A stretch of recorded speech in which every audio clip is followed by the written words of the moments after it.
He just stepped away to deal with the technical detail, but Gotcha. he says we're ready. Okay, so we're good. All right. Well, with that, I will go ahead and call the Monday, March 8th, 2021 Salina City Commission meeting to order and confirm with staff that the Kansas Open Meeting Act required notice has been properly provided. Yes. Thank you very much. Since we're doing a hybrid model today, we have commissioners both and the public and staff both physically in attendance and virtually. I would like to ask the folks that are physically in attendance at the meeting at the City County building to please lead us in the Pledge of Allegiance, and we will follow that with a moment of silence.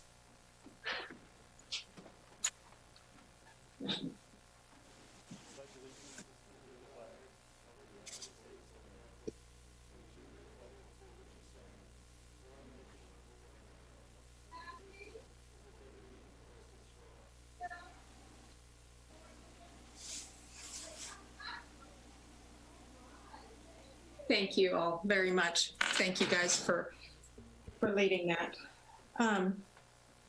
With that, we'll go to City Manager Mike Scragg for a brief COVID update on the data and the trends in Salina over the past week.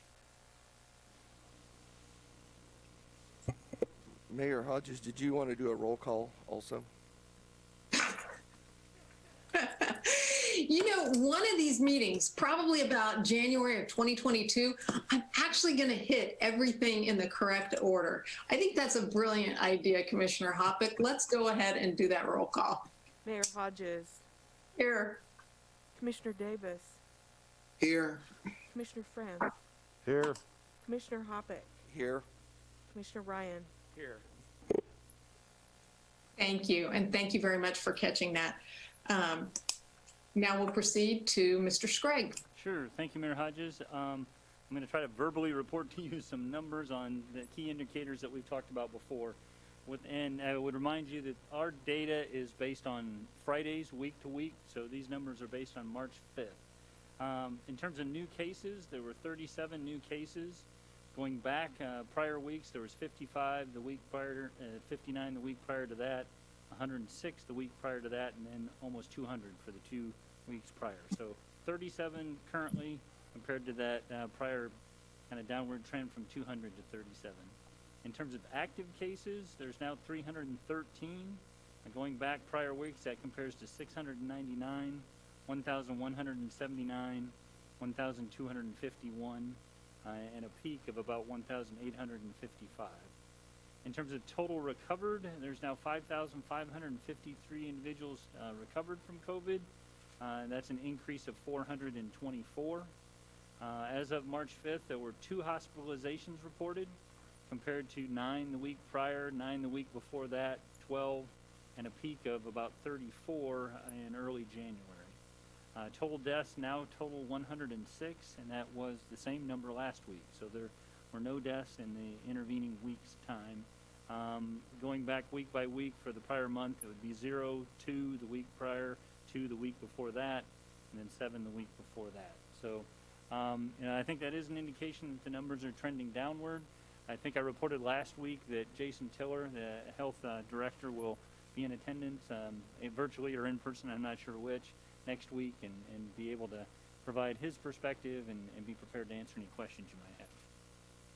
Thank you very much, Mr. Scragg. And that's something I would encourage the members of the governing body as well as members of the public to be thinking about those questions and to please don't hesitate to submit those either to, for the public, the City Commission at salina.org email address, or for the commissioners to submit those to City Manager Scragg so he can pass those on to Mr. Tiller and he can be prepared with the information that we would like to receive from him. So at any rate, that will be at that COVID update from County Health Department Director Jason Tiller will be at next week's meeting. And in the meantime, I would just like to thank everyone for continuing to mask up and to maintaining social distancing, and to encourage everyone to please sign up and receive the vaccination when you have the opportunity to do so.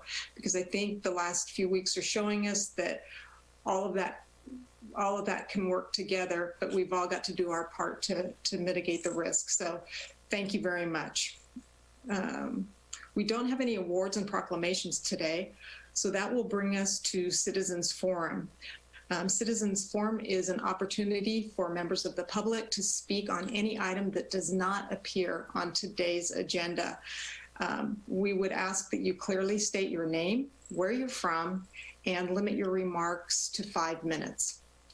And with that, I will turn it over to Deputy City Manager Jacob Wood to go over the procedure about how you raise your virtual hand. And of course, we will be glad to hear from anyone who's actually in physical attendance in the City County building today. So Deputy City Manager Jacob Wood here. It doesn't actually look like we have any members of the public that are online, but we do have several people in the room. So I won't go through the whole list since we don't have anybody from the public online, Right. but we can do the folks in the room if somebody wants to step up to the podium and state your name. Hi, good afternoon, Mayor Hodges and City Commissioners. My name is Stephen Howe, and I reside at 2202 Melrose Lane. On January 11th of this year, I was sworn in to serve as a state representative for Kansas House District 71, which covers East Salina and Saline County. I currently serve on 3 committees: Federal and State Affairs, Transportation, and Insurance and Pensions. The Kansas legislature is currently at the midpoint of this legislative session, just having completed turnaround week. Because the session is scheduled for 90 days, the legislature has certain deadlines to help keep us on schedule. And so this turnaround week is the last week in which non-exempt bills can be passed out of their House of Origin. So last week, the House of Representatives passed 63 different bills, which will now be considered by the Senate or a conference committee. So my main purpose for being here is just to formally introduce myself. I haven't really had the opportunity since being sworn in to come and visit with you all. And I want you to know that it is my desire to work with you, city staff, the county government, and the local school districts. Together, we can help make Salina and Saline County a better place to work, operate a business, raise a family, or even retire. As a state representative, it is important for me to have citizen input, especially as policy is being considered in the legislature. The best way to contact me is by email, which is stephen.howe@house.ks.gov. My office phone in Topeka is 785-296-7642. I would be glad to provide that contact information to city staff so it can be distributed to the city commission. But in parting, I just want to say thank you for your service to our community as well. And don't ever assume that I know everything that's going on. I definitely rely on citizen input as I make decisions on different bills before the legislature. So with that, I wish you all a prosperous and healthy rest of your week and in the weeks and months ahead. I think there's a bright future for Salina and Saline County, and I look forward to working with you. Thank you. Thank you very much, Representative Howe. I really appreciate you taking the time to visit the City Commission meeting, and I think we're all looking forward to getting to meet you face to face.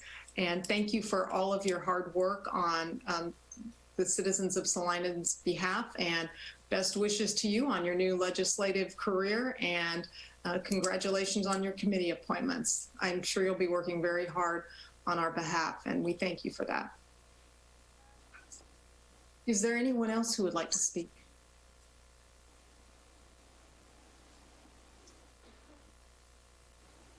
Dalton, the city of Salina. I would like to ask Mayor Hodges that when do you expect that you will lift, you and the commission lift your mask mandate? The state house and the Kansas State House doesn't even require you to have a mask on.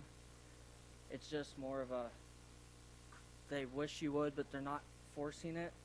And I heard now that we're writing tickets to businesses, it's kind of ridiculous to send law enforcement to write tickets when they have other stuff to be doing. Look at our crime rate, and you're gonna force law enforcement to go waste their time on writing tickets for mask mandate violations. I just think that's ridiculous.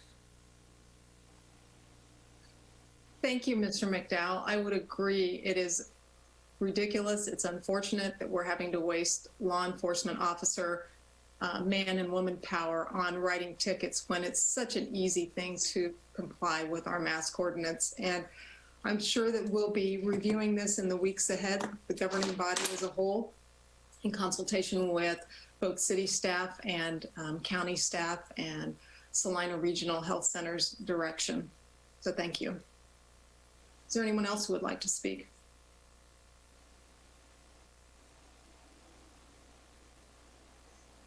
It doesn't look like there's anybody else, Mayor Hodges. Thank you very much. We don't have any public hearings or items scheduled for a certain time, so we'll proceed to the consent agenda. Item 6.1, approve the minutes of March 1, 2021. Item 6.2, consider awarding contract for microsurfacing. Are there any items that a commissioner would like to have removed from the consent agenda?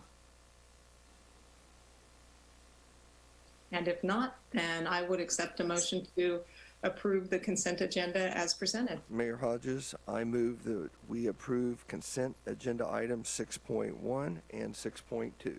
Commissioner Ryan, second. We have a motion and a second to approve the consent agenda as presented, items 6.1 and 6.2. Could we have a roll call, please? Aye. Commissioner France, Aye. Commissioner Hoppick, Aye. Commissioner Ryan, Aye. Mayor Hodges. Aye. Motion passes 5-0. We'll move on to administration, item 7.1. Item 7.1, report on bids received for vehicle and equipment purchases for 2021. Right, Ms. Pack. Good afternoon, Madam Mayor and Commissioners. Debbie Pack, Director of Finance and Administration. As part of the 2021 budget, City Commission approved 33 vehicles and equipment items under the sub-CIP 2021 program. Today, we are bringing forward 25 items for your consideration. Staff has worked with Central Garage to complete specifications and put out bids. And we have brought forward those in several categories. So I'm just going to go over the categories. I'm not going to go over them item by item. In the first group, we're bringing forward a list of items that both came in under budget and that we are recommending that you award to the low bidder. The second group of items are items that came in under budget, but we're not recommending that they go to the lowest bidder for different reasons. Most of those are that the lowest bidder did not meet specifications. The third group of items that we're bringing forward are items that are over budget. However, we are still recommending awarding those to the low bidders. I will make a note on this page, in this group, the last item for the two convenience area roll-off boxes. The recommended bidder is actually Downing, not Technical International. We caught that typo today when we were reviewing some purchase order information. The next group is a group that we did receive a bid, however, it did not meet specifications, so we're requesting that we rebid that item. And the last group is an item that did not receive any bids, so we are asking for, we're making a recommendation to also rebid that item.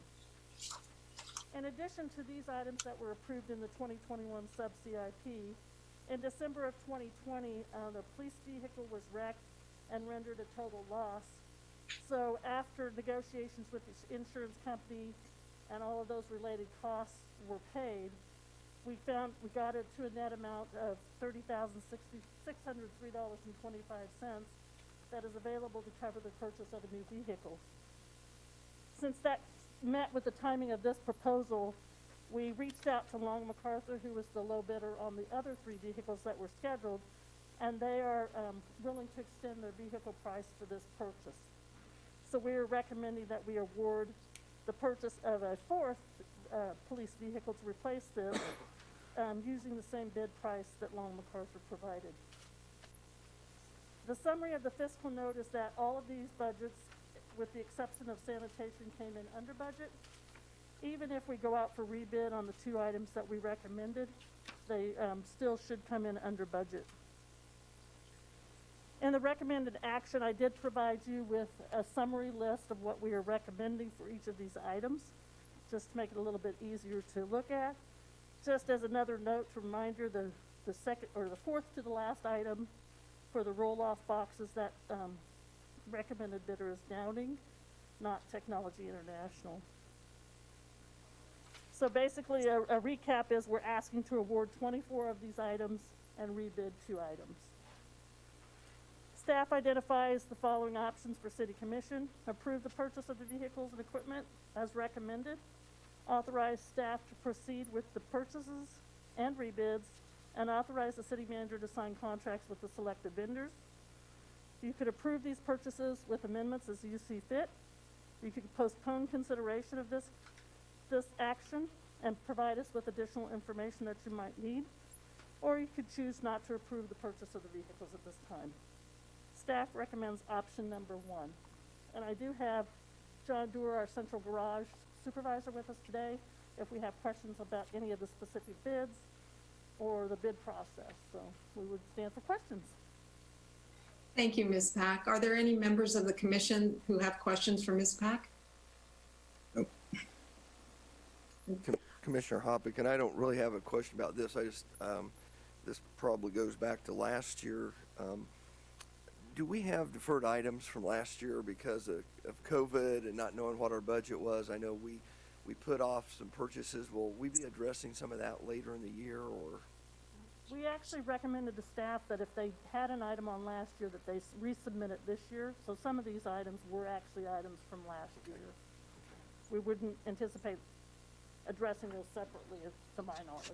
Yeah, at least out of this current budget, and one of the things that we're talking about is going back and providing kind of an update of where the sales tax fund stands and whether there, item by item, category by category, there's a balance there. So if anything, we might have an opportunity going into the 2022 budget to kind of do our annual appropriation and account for any additional savings that we've deferred expenditures, maybe I should say, that we've realized. So, yeah, I was pleased, Commissioner Hoppick, I guess, since we're still virtual, some we should say who we are, but I was pleased with the number of bids that came in under the budgeted amount. That was good. That's all I had. Anyone else? If not, we'll open it up for public comment. And again, I'd remind anyone who would like to comment to please state your name and where you're from.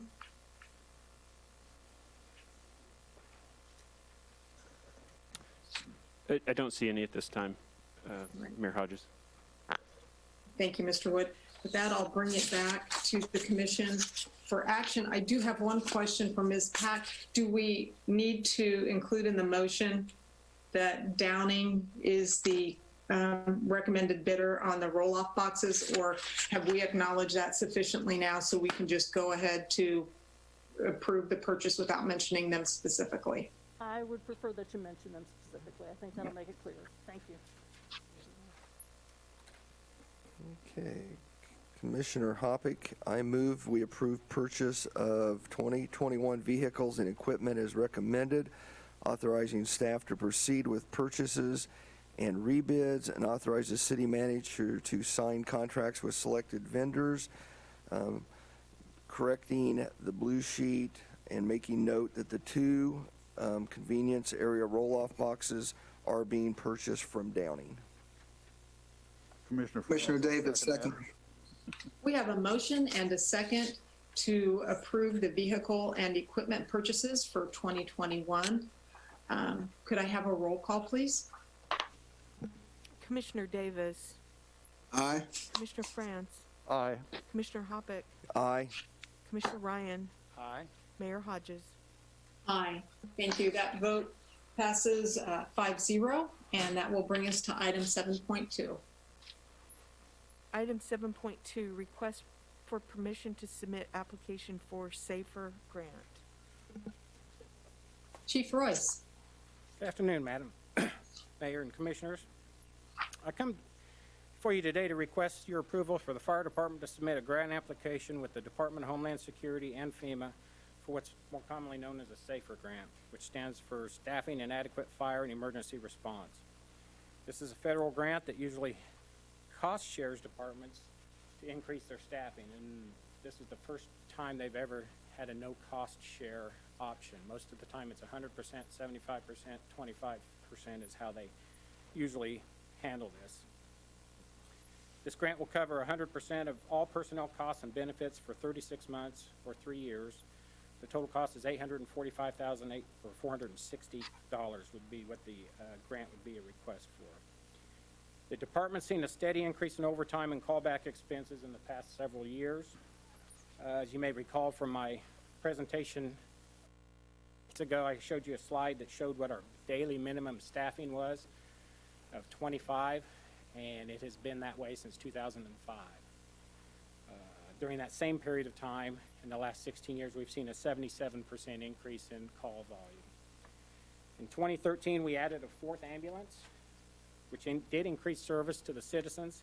However, we did it without adding any additional. So we basically had 4 people on 2 of the engines, and we took those 4 people, or those 2 extra people, and used that crew to staff the 4th ambulance, which is Medic 4 right now. This is a very competitive grant, and if awarded, it will allow us 3 years to monitor and see how the additional staffing affects our overtime and callback budgets. The intent being the possibility that in that 3 years, the department would be able to budget for the added personnel with most of the savings from the overtime. Some of the causes for the overtimes, particularly in 2019, were we had 9 service-connected injuries, which is a high amount of injuries. We had 10 last year in 2020, so we are seeing an increase in injuries, and these are fire ground injuries, work comp injuries. We also hired 4 new recruits that year, so at one time during 2019, we were actually down on our staffing, which required additional personnel. And we also had 3 personnel in paramedic class at that time, all in 2019. Fire service and fire department is a little bit different than any other department. I think I've said it before that we always work in crews or teams. Some departments can get by without 1 person a shift or 2 people a shift, but anytime we get down below that 25-person minimum manning, we're taking apparatus and vehicles off track and declining our service level. I'd be glad to answer any questions you may have regarding the grant. Thank you, Chief Royce. Are there any questions from the commission? Commissioner Davis? Hi, Chief Royce. Does your budget, do you then have 3 years to plan to increase your budget to absorb the cost of these positions after the 3 years are up? Yes, sir. Mike Scragg here. I just want to be real clear. We've had conversations for quite some time about whether full-time staffing at regular rate would save enough overtime to offset adding that staff, and we've never attempted that. This represents an opportunity, a pilot project of sorts, to use grant funding to increase staffing levels. The expectation would be that that 25 level that Chief Royce mentioned would still be the staffing level we're trying to maintain, but this would be an opportunity to see whether we realize a net break even or possibly savings by avoidance of overtime. At the end of that process, we would then have to size up what we've seen, whether it pays for itself, and whether we want to continue. So if it did not pay for itself, do you politely drop those 4 positions, or do you just increase? Yeah, there's enough turnover on a regular basis that I think we could get back to that staffing level through attrition rather than any type of layoffs. All right, thank you. Just one thing real quick, because it relates very closely to what Commissioner Davis just asked about. But another item that I hope that you'll take into consideration is the input from the firefighters themselves, whether having the additional staff and being able to reduce their overtime, if that's viewed as, a positive thing. And if, even if it doesn't quite work out on a cost basis, if we're seeing a lot more job satisfaction, fewer injuries, other benefits from being staffed at a higher level, I hope that that's something that we can take into consideration as well. Sure. I think as we approach conclusion of the grant cycle, we'd come back, look at costs, look at staffing, and we'd make a strategic decision at that point. But I don't want to create the expectation that the presumption is that this is an $885,000 expense we're just going to budget into in full between now and then. We'd have to look at the financial performance as well as the intangibles. Gotcha. Thank you. Are there any other questions from the governing body? Yeah, Commissioner Franz here. I do have several. When we do this, is this going to have affect the EMS overtime as well as the fire overtime? In other words, we have a certain amount of overtime in fire suppression that's related to firefighting or firefighters. There's also, and that's the big number, but in the EMS division, there's also a lot of callbacks, and that's where 80% of our calls are. About 87%. Yeah. Right. So is this going to reduce EMS overtime also? That would be my hope. However, this is a fire only grant. You cannot use this for EMS personnel. Okay. Yeah. The way the grant language says that it's for staffing of apparatus that more than 50 or 51% of the time, that would be their primary. Okay, but so it would help. It would okay. help. What kind of metrics does FEMA require? In other words, as we work through this grant, what are we going to have to tell them? What do they expect to see? It's a 27-page application that I've been working on for about the last 2 weeks, just because I can't wait until the night before. Sure. Yeah. There's some frustration on my part. We've submitted the last 3 years worth of data, both in budget form and in call volume form. The frustration I have sometimes is I see Wichita, I see Kansas City, I see metro departments getting these SAFER grants that have 115, 125 people on duty a day.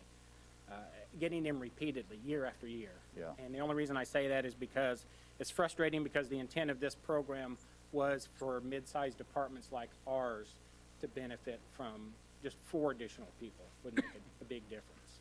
So it's a very intensive, competitive, I don't know if you read the frequently asked questions. There's $360 million available. 10% will go to volunteer departments. They expect an awards of about 300 awards. Okay.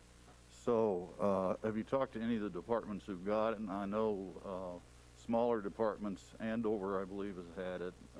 Great Bend has had 1 or 2. What's their experience been? Jealousy because of 100% cost. They had to pony up some money.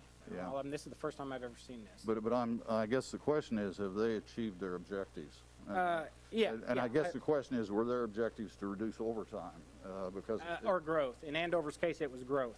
They were growing so they just couldn't keep up with the residential growth that they're seeing.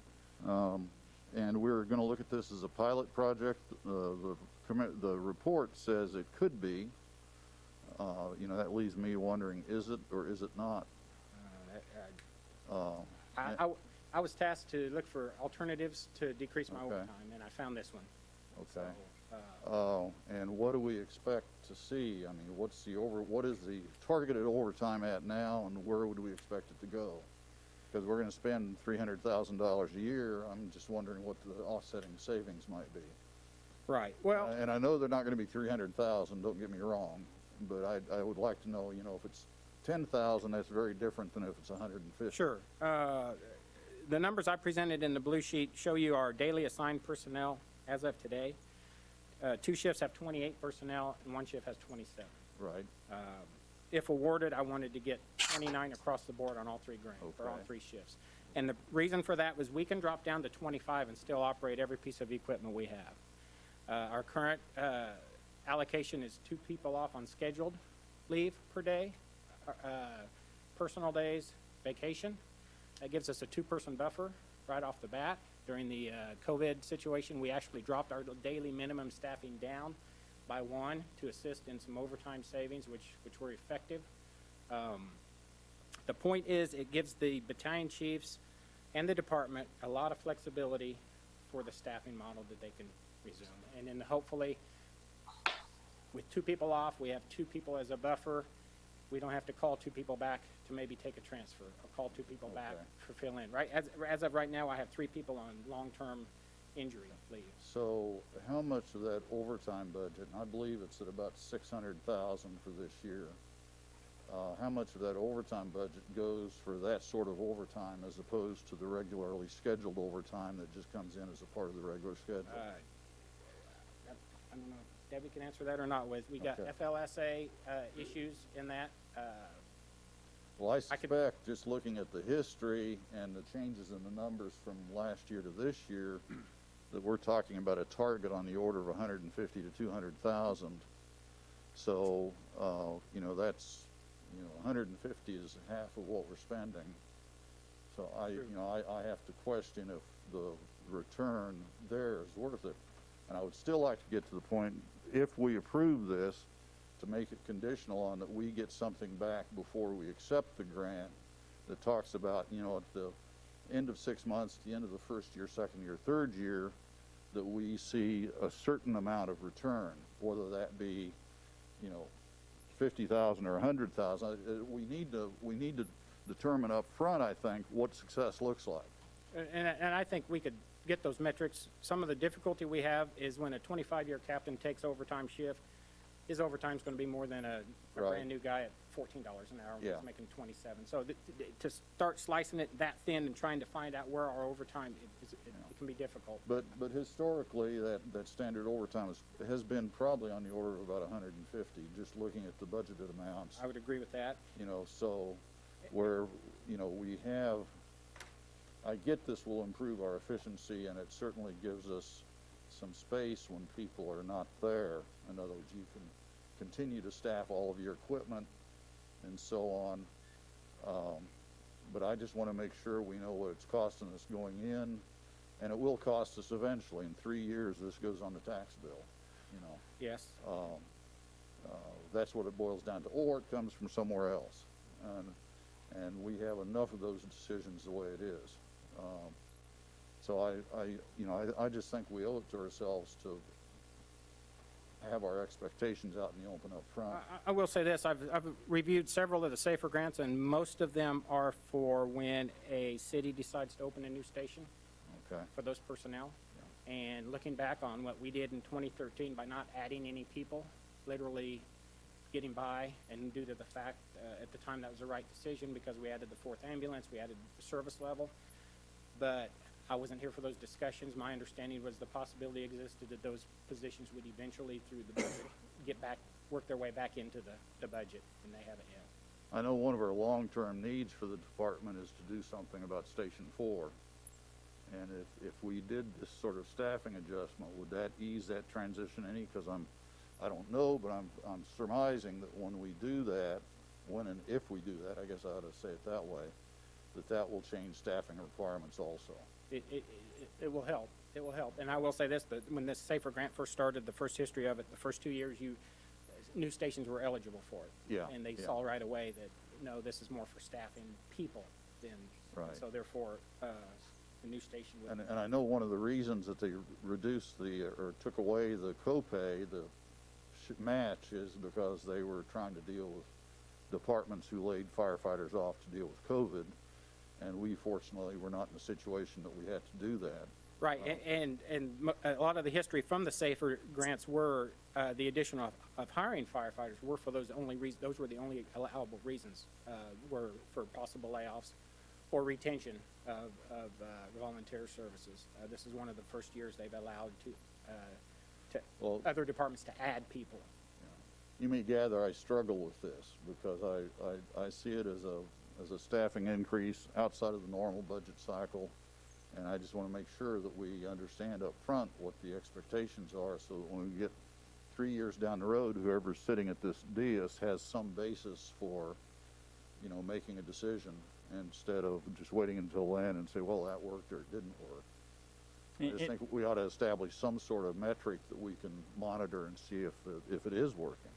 And to your point, Commissioner Franz, one of the things we discussed was making sure that we don't expand our offerings or expand our expectations to where we find ourselves at the end of that grant cycle. Yeah, where the situation is, we have to have these people now because.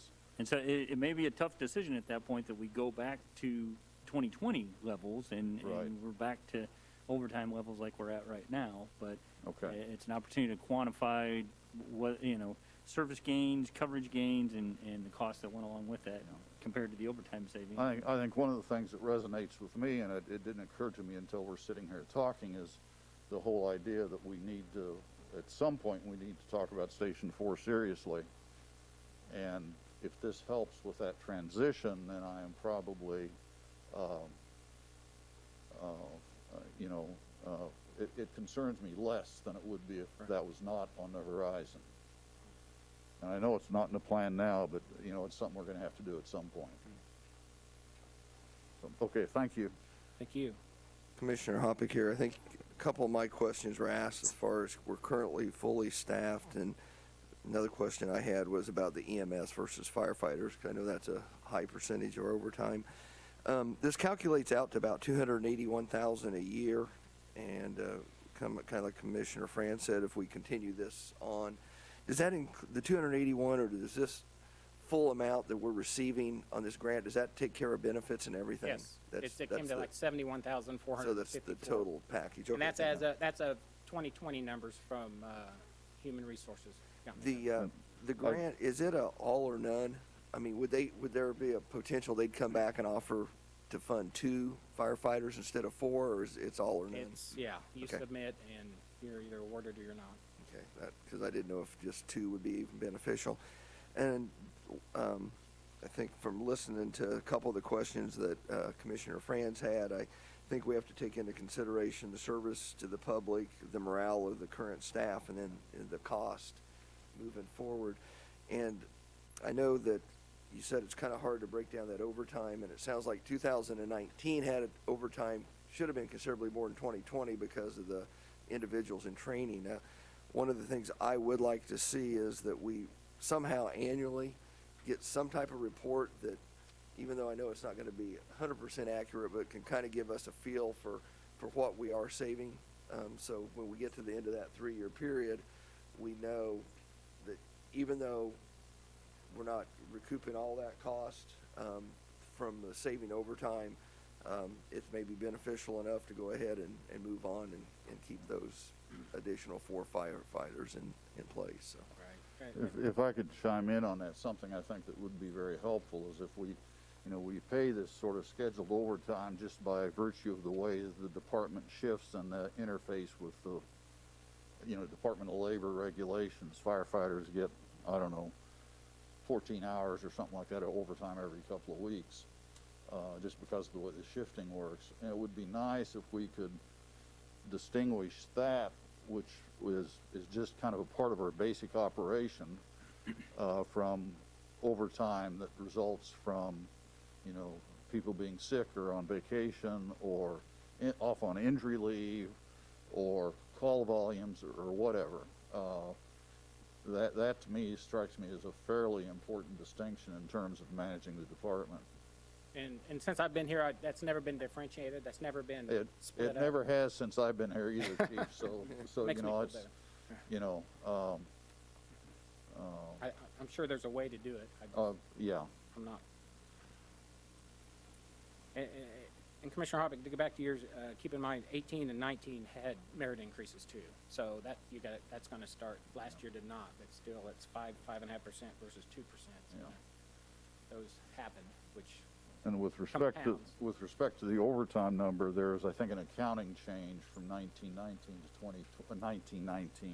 2019, 2020 to 2021, 2019 to 2020, I guess. Correct. And that makes that overtime number look like it has just ballooned, and it probably has not in reality. Yeah, that's correct. Previously, the 1 of the 1.5 got attributed to payroll and the half got attributed to overtime. Yeah.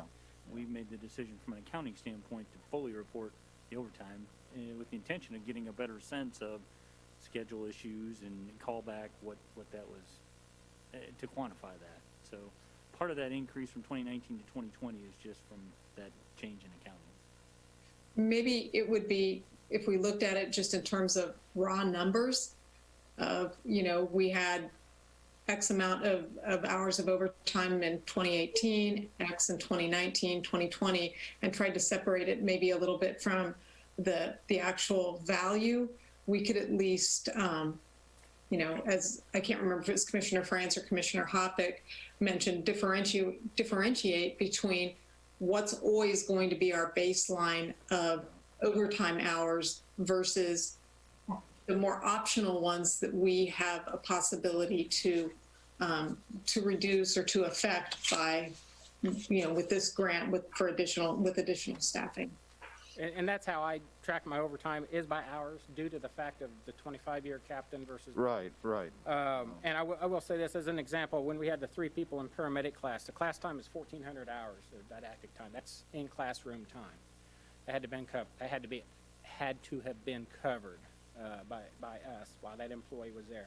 Then they do a field internship of 480 hours out in the field. The students do their clinicals on their off duties days, up to $400 or up to 400 hours, and they're not compensated for that, and that's kind of their skin in the game, so to speak. However, when the students are in that class, we do have to cover for them, and that year just was a lot. You had how many people? We had 3 people in that class. I would hope that the mechanics of this will work, even though we're not allowed to pay paramedics out of this grant. In other words, they have to be assigned to a fire unit, 51%. I would hope that somehow there's some sort of synergy between the fact that we have a shared department that you can help cover some of the absences for, medics having to be gone on transfers or whatever, and that you can limit your callback for coverage. Even though these particular people may not be assigned to that, if you get my drift. Absolutely. That was the intent. There are several ways to do that, and hopefully that would increase the impact, I think, fairly substantially. Mayor Hodges had mentioned too, and I think Commissioner Hoppick did too, the creeping up of the injuries is catching my eye a lot. Yeah. I mean, I'm not saying that's totally, but there's several studies done that manpower on the fire scene, the more people you have there, the less work is involved across the board. Yeah, and I'm repeating myself, but I think Commissioner Friends, you're correct. There's an opportunity to kind of have an offset there. The conversation we had is that this doesn't create an opportunity for expanded transfer capacity, which is a whole nother challenge and conversation that we need to have.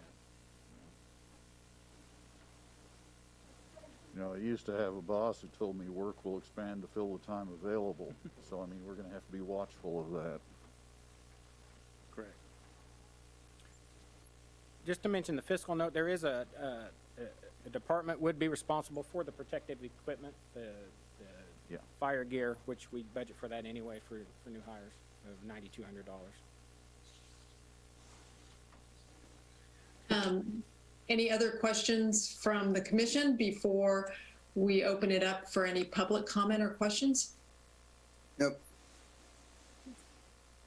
Are there any members of the public that have questions or would like to comment on this issue? I don't see any at this time. Great, thank you. With that, I'll bring it back to the commission for further discussion or action. Commissioner Davis, I move we approve the submission of the Federal Emergency Management Agency application for a fiscal year 2020 staffing for adequate fire and emergency response grant. Commissioner Ryan, second. Commissioner Franz here, or would you be willing to condition that we have a follow-up discussion within, say, a month to set some expectations as to what we expect to see if this is successful in terms of hours of overtime reduced or something like that?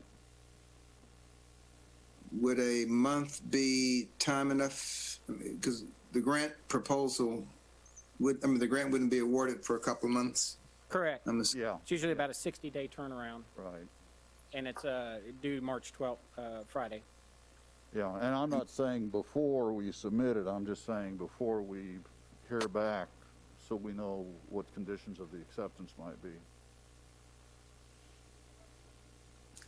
Well, my impression is we'll be working through, this is going to be a fluid planning, at least for the first 6 months. Just having the warm bodies available would be required first before you deploy them and use them, and training. I just think there's a lot of moving parts. Certainly, I was going to say maybe 6 months in, but Should 6 months be enough? Well, the problem is by that time we will have already accepted the grant. I think we need to have some sort of metrics before we accept the grant so that we can tell FEMA, yes, thank you, no thanks very much.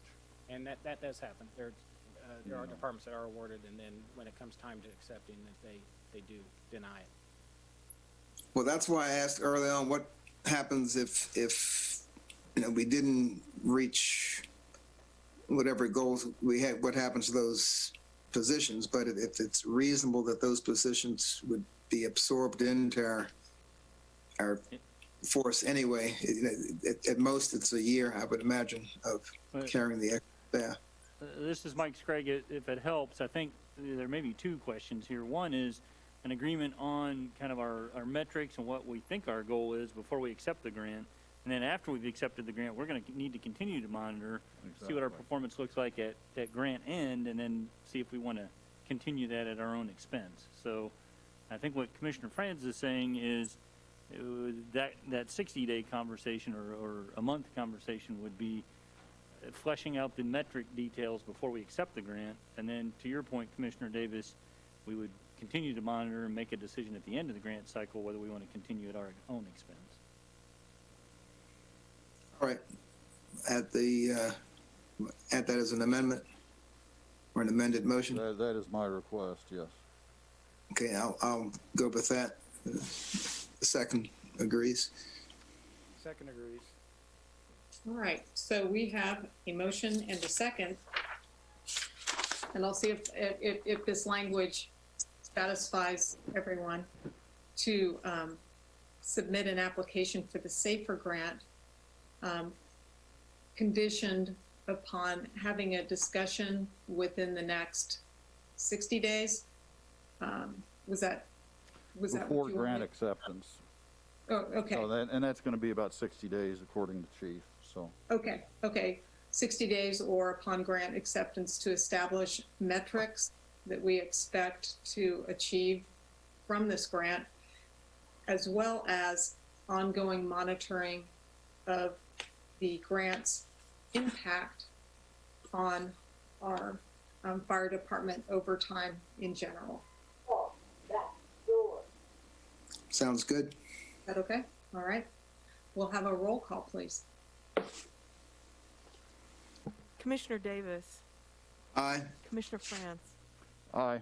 Commissioner Hoppick, Aye. Commissioner Ryan, Aye. Mayor Hodges. Aye. Motion passes 5-0. We don't have any development business. That takes us to other business, and I would just like to offer congratulations to our new Public Works Director, Jim Teutsch. I see that there he is. There he is in his virtual splendor. Congratulations, Jim. We're awfully excited to have you in your new role as Public Works Director, and we wish you all the best. Thank you very much. All right. And that's all I had for other business. Is there anything that, I do have one comment that, and it's, I don't know if it's a comment or a suggestion or a question, but I've seen some stuff,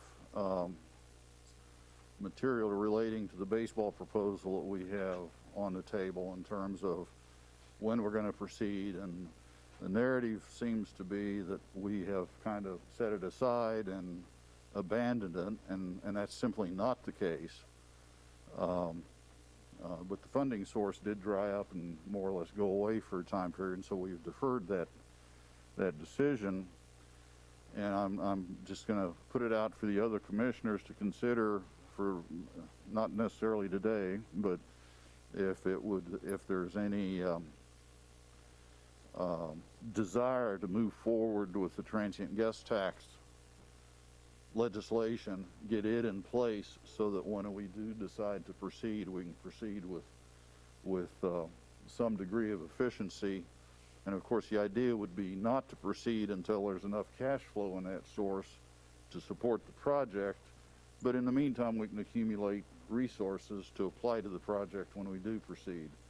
That should give some assurance to the folks who are, I think they're just a little bit nervous about the reality of our intention to proceed with that project. And I think that would send a message that we are serious about it, about proceeding when, you know, the funding flow reestablishes itself. Commissioner Franz, I was going to ask for the very same thing, not going in quite as much detail as you did, but request of the mayor that we schedule a conversation about that transient guest tax for very same reasons you're saying to us now. So I think the time is now to have that conversation. It'd be appropriate to calendar it in the near future so we can have it out there on the agenda for the community to comment. Sounds good point. Can I get some input from Commissioner Davis and Commissioner Hoffman? Yeah, I'd agree. Okay. Good I idea. do also. Okay.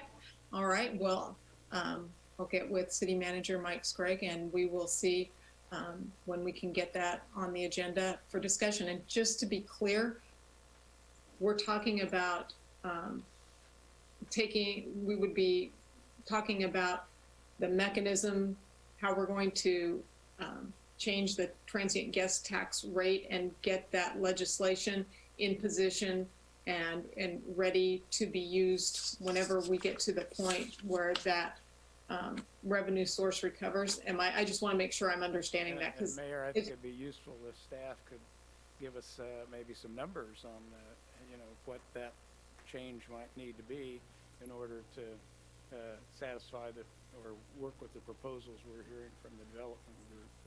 Mayor Hodges, my intention would be to put the tax in place, get all the legislation done, make it effective, start the cash flow, and then we're ready to proceed whenever the cash flow reaches a point where we think it is feasible to cover the cost of the project. okay, sounds good. I just wanted to be clear on, expectations and what exactly we were looking at, discussing, and possibly taking action on, so that we're all on the same page. Thank you for the clarifications. I appreciate that. Mayor, in fact, one last thing, we spoke about it briefly at the beginning of the meeting before the meeting was officially started, but I want to compliment Salina Media Connection and Deputy Manager Wood for his hours of testing. This has been a dream to work with, and it looked really good from the user position, 1,500 miles away. So it's job well done. I agree. As the other Zoom participant, I just want to say, even from just across town, it's been great. So thank you to Salina Media Connection and to Mr. Wood for making this happen. I just, this is Deputy City Manager Jacob Wood. Just want to say it's really the IT staffs of both the city and the county that have done this. I just tested, so they did a great job getting it all together. So I don't want to take any of the credit from those guys. They did a great job. Well, you did a great job troubleshooting and testing, so thank you. And is there anything else? And if not, I would accept a motion to adjourn. Commissioner Hoppick, I move we adjourn. Second. Commissioner, We have a motion and a second to adjourn. All those in favor, say aye. Aye. Any opposed? I think we can do that one without a roll call. Thank you very much, and we'll see you back here next week.